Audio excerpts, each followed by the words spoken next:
Welcome to Every Step of the Way, inspiring stories from Children's Aid, the official podcast of Children's Aid, where we shine a light on the uplifting stories from our vibrant community.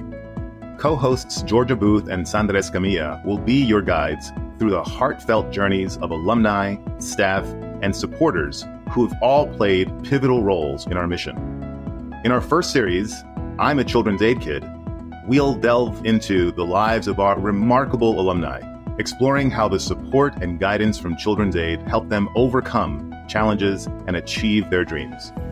Join us as we celebrate resilience, success, and the enduring impact of Children's Aid. Hi, everyone, and welcome to another episode of Every Step of the Way. I am so excited today for our next guest, who is Sarah Roman, who's an alumna of Children's Aid. And she's going to be talking with us about her experience at Children's Aid, her time since she's exited our programs, and how it's made a difference in her life. I look forward to hearing what Sarah has to say. Sarah, welcome to the podcast. Thanks, Georgia, for having me. I look forward to today's conversation. All right, wonderful. So let's jump right in, Sarah. Talk to me a little bit about how did you get involved with Children's Aid? How did you hear about us? And how were you involved in the programs here? So I didn't personally choose to go to Children's Aid. It was my mother's choice. I started between the ages 5, 6, and maybe 7 years old.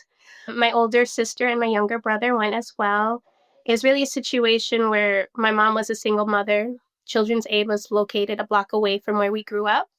And it's a place she felt was safe and trusted. So she enrolled us. The first time or length of time I was there was for the summer program. That's fantastic.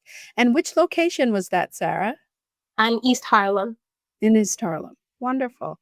So, how would you describe kind of your interactions? What did you do? Because it sounds like you kind of grew up with Children's Aid, right? Starting so young. What were some of the activities you were involved in besides the summer program? Yeah, so the one that stands out to me the most was Project Live. This was a program aimed at, I think it was like middle schoolers or like 12, 13, so it's 7th or 8th grade. Again, growing up with just a single mom, it was a way to have like a big brother, big sister, and be exposed to different activities and lifestyles. And I was fortunate enough to have not one, but 2 mentors. One was born and raised in France, and the other one was born and raised in Korea and came here, I think before she was like 11 or 12. But of course, the Children's Aid also had a bunch of activities in their after-school program, which I also did. The one I looked forward to the most were their talent shows. Just being able to teach each other dance moves or this comedy or put this art project together. It was the creativity was one of my favorite aspects about Children's Aid. That's awesome. Do you remember like a specific performance that you did while you were at Children's Aid that really had, an impact on you?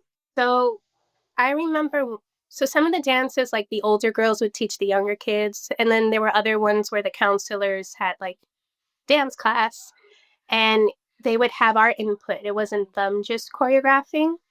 And I remember, I think it was Aaliyah, one of her songs. And everybody had to put in like 2 or 3 counts. So it felt good to be able to have input and also have the whole group enjoy the input. It was a boost of confidence. Oh, that sounded wonderful. So how did your experiences kind of influence what was happening with you academically in terms of school? So at school, I was really shy. Like most report cards, like I always did my homework. I didn't cause a lot of trouble, but I just didn't like raising my hand because I didn't like speaking in front of other people. At Children's Aid, that was not an option. Everybody was speaking to everyone. The counselors were, addressing everybody. So you couldn't hide, you couldn't stay quiet. So that push in after school and summer program and in Project Live, it created a confidence in myself that I then brought to school. That's amazing. You know, it's interesting the impact that just having a different experience can have on your life. So that's truly amazing. So you went from being kind of the shy kid to, being exposed to the opportunity to be more gregarious. So that's awesome. Is there a particular kind of experience at Children's Aid that you would describe as something that helped you to build like your confidence as a student and as a person? Yeah, so there was another program as I got older. They would send us to Wagon Road. So Wagon Road, it wasn't just kids from the city, it was also these suburban kids. So I went to private school, but it was a sliding scale tuition. So it wasn't like your typical, you know, peppy kids. It was a mix of everyone. So this was the first time I was exposed to other kind of kids who have different ways of thinking. And at first I remember being scared, like, oh, I'm not going to make so many friends because there was only a select few that came from the center that were invited to go to Wagon Road. And I want to say by the second, third week, again, there were talent shows, and I was one of the key choreographers in making the dances at Wagon Road. So I guess it helped to build my confidence around those I may not know so well to just, shine and do what I love to do and it'll attract who, is meant to be. That is so fantastic to hear of your experience there and what it did for you. How have those experiences, those early years at Children's Aid impacted like what you've chosen to do for a living or what you've chosen to pursue educationally? I guess to highlight the different kind of kids, the city kids, the suburban kids, I'm a massage therapist, but I have my own company in which we schedule therapists to go to other luxury buildings in Manhattan, Brooklyn. And it's, I guess, pushed me to reach out to those who may not necessarily want to speak up or know how to speak up for themselves, who may be shy or may be from a family that they're first generation, second generation, and teaching them, like, hey, this is your worth, know it. And I'm going to, I'll start you, but let's keep the ball rolling so you can get your own following. And in turn, since 2020, my husband and I have been kind of buckling down and sacrificing to purchase a home. And we actually just closed in October on a 3-family. And we're going to be housing those who grew up like I did under Section 8. And we want to purchase more buildings, but offer it to those who are in the same situation I was growing up. That is amazing. I'm having goosebumps all over me, like listening to you talk about not just your experience, but how you're paying it forward. What drives and motivates you to want to do that? Like, why do you want to give back in this way? So, like Project Live is a great way to kind of explain it because the mentors, looking back on it, they weren't like the richest of the richest, but, they had extra spending money. They could take us out and it wasn't an issue, which is not something I often experience with my mom. And I have a lot of core memories with my mentors. So, if I can provide that for as many people as possible, why not? That is just amazing, right? I want all of our young people in our program to listen to you and to listen to what you're doing because, sometimes when things are a little bit tough, our young people don't often see the path ahead. And for them to hear from you, I think would be amazing. So what advice would you offer young people in our program right now that are trying to figure out what they want to do, what their next steps are going to be? Yeah. So, what advice would you offer them? So, straight out the back out of high school, you don't need to know what you want to do for the rest of your life. Things change, you have different experiences that help mold you who you're supposed to be, but your passions typically stay the same. So, I would say, venture out, try things here and there. But if dancing was your thing as a kid, take adult dance classes. If learning different instruments as a kid is something you enjoyed, hold on to that as an adult while you venture out and see what feels good and what not so good. For those who out there who may be thinking about supporting Children's Aid, like how would you describe to a donor like the kind of difference Children's Aid programs have made for you, and therefore, why should they invest in Children's Aid? It provides experiences that the children who attend Children's Aid may not necessarily get to have on their own. A lot of what kind of molded me into what I am as an adult were those experiences through Children's Aid, and not just, going to this trip or taking these photos with this NFL player, but it was the team building, even little arguments we would have as groups, and then having an adult kind of facilitate and us talk about it. I remember we had health class. Some of the kids that wasn't offered at school, so when the bodies were changing, it was unknown and it was scary. So I think things like this are absolutely necessary because it's unavoidable. Thank you for that. So it sounds to me like you're very busy, like you have a lot going on, right? You're doing your own business, you're, purchasing property, and you're going to be becoming a landlord. Like, how do you balance all of this? How do you balance your business time, your time with your family, and still, kind of take good care of yourself? So I'm still learning that myself. So again, the passion, I enjoyed dancing as a kid. So I still do that at least once a week. I go to a studio, I take my mind off, so I'm just present in the moment. But I'm still learning. Back in October, I actually ended up in the hospital because I wasn't taking care of myself. I had a blood infection. So it took me out for a little while. And I'm still kind of dealing with certain ailments, but learning to listen to my body. So when you're tired, go to sleep. If your body's craving a certain kind of food, it's because it's craving those nutrients. So feed it. If you want to go for a walk and no one wants to go for you, oh well. That means you need some sun and some fresh air, and just give into it. And that kind of thinking, and just finding different things to be grateful for, not necessarily materialistic, but just like moments, mornings, evenings, just talking to myself and appreciating more has helped me kind of stay grounded and from going back to the hospital. Well, I am so glad that you are doing better and on the mend.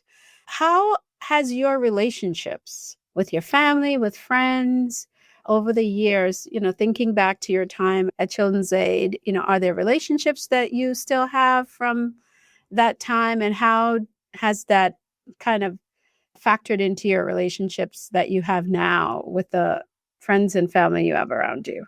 So I would say I haven't stood in touch, like calling people on holidays and birthdays. But when I do see them in the street, it's like, hey, how you been? You look exactly the same. So that warmth is always there. But as far as staying in close connection with them, I guess because social media wasn't a thing back then, it's been a little more difficult, but it has helped me now with my family in my career, because you don't always get the instant message back or a call right back. Sometimes there's a period of waiting, and I don't feel bad. Oh my God, I messed up, or they forgot about me, or they don't like my idea. That doesn't arise. That's awesome that you're keeping those connections, because I know for myself, it's something that I'm constantly working on too, is like making sure that I keep connected with folks. How are you involved in your community? You spoke a little bit about how you're giving back, but are there other things that you're doing in your community as a way to support it?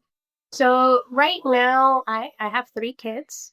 So we participate in school events, but we also are big on our culture. We're Puerto Rican.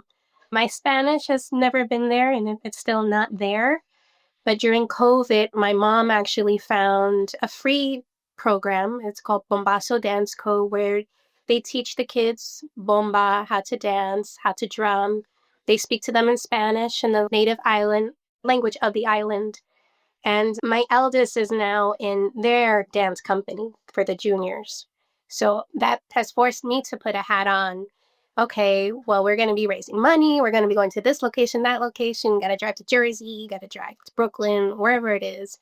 And it's raised awareness in our community. People are now like, oh, well, I heard you're part of this bomba group. And, we want to learn too. How can we get in touch? So it's a great sense of pride. And again, going all the way back, I just remembered this. I think I was like 10. They had this artist come and we made these vejigante masks. It's like a monster with horns and brightly colored. And they scare away the evil spirits. But we wore them for the Puerto Rican Day Parade. So same kind of prideful feeling and then being able to share that knowledge with others. That is wonderful. It's great to stay connected to your heritage and to pass that on to your kids. So what's ahead for you, Sarah? Looking forward, what's ahead of you in terms of, your role as a mom and a business person and a community member? Like, what's next for you?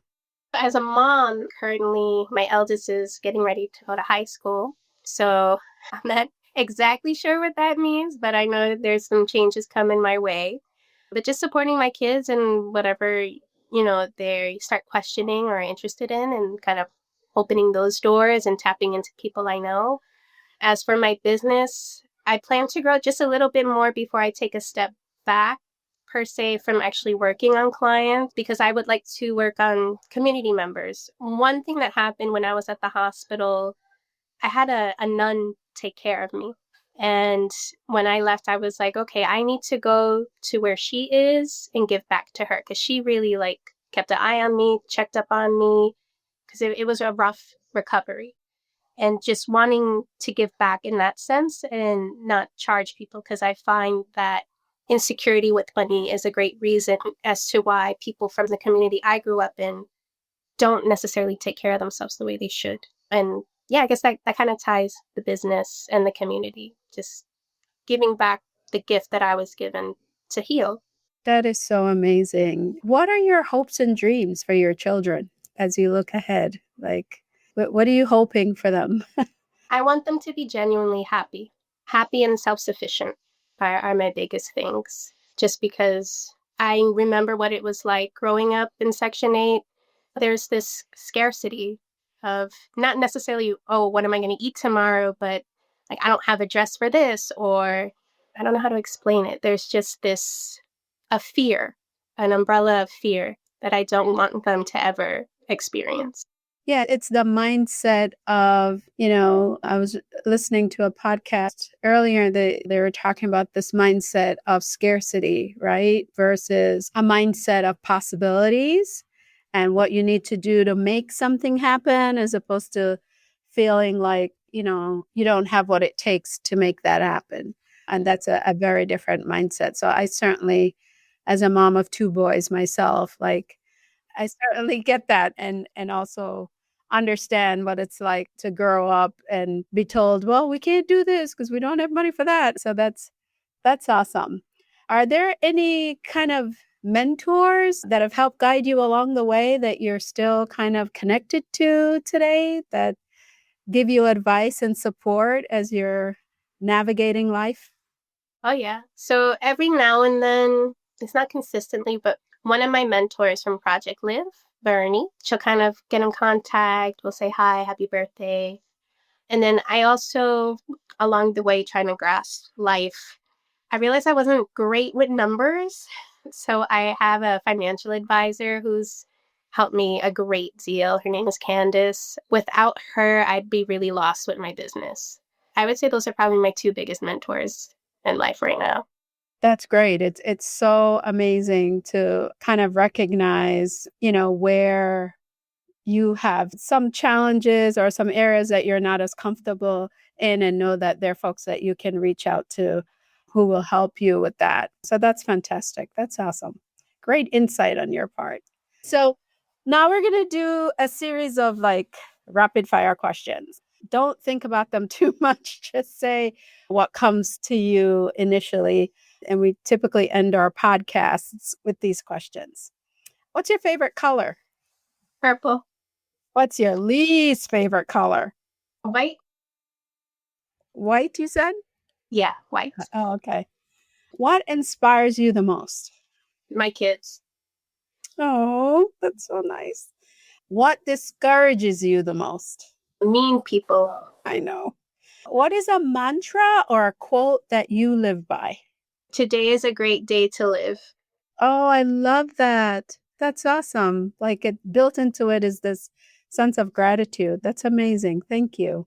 What sound or noise brings you peace? Birds, but not pigeons. I know it's hard to love pigeons in New York City. They're more of a nuisance. What sound or noise do you find unsettling? People chewing. Interesting. Okay. What career or role would you love to pursue, even if it's just for a day? I like to be a vet. Okay. Interesting. What job or role do you think you would not like to pursue at all? Teacher. Really? Interesting. Not in today's age and time. It's hard to be a teacher today, but I think you would probably be really good at it. I think if things change, attitudes and, maybe the pay a little bit, I'll think about it. Okay, that's fair. If you could share one message with the world about the impact of Children's Aid, what would it be? This is a hard one. It opened up my eyes to so many different lives, things to kind of watch out for, like, I don't want to deal with someone with that kind of hostility, or how do I avoid that, or how do I approach that in a peaceful manner. That's amazing. Sarah, thank you so much for being here today and for sharing your story. I'm going to encourage as many of our young people to watch this episode. I think you are such an inspiration to me, just having this conversation and listening to you, and your commitment to the community and giving back is just really, really inspiring. And thank you for what you're doing and for your continued contributions. I look forward to hearing what's next for you and learning about where your business go from here. Thank you so much. Thank you. I appreciate you creating these stories and letting the world know what we experienced. And I hope for generations to come, it still exists. Other kids are able to experience the same things I did. Thank you so much. Really appreciate you being here. Thank you. Thank you for tuning in to Every Step of the Way, the official podcast of Children's Aid. We hope you enjoyed learning about our programs and the incredible impact we're making together. Be sure to subscribe on your favorite podcast platform so you never miss an episode. Stay inspired by visiting our website at children'saidnyc.org and following us on social media at Facebook, Instagram, and X at Children's Aid NYC, and on YouTube and LinkedIn, go to Children's Aid NYC. There you'll find more success stories, updates on our programs, and ways to get involved. Thank you for listening.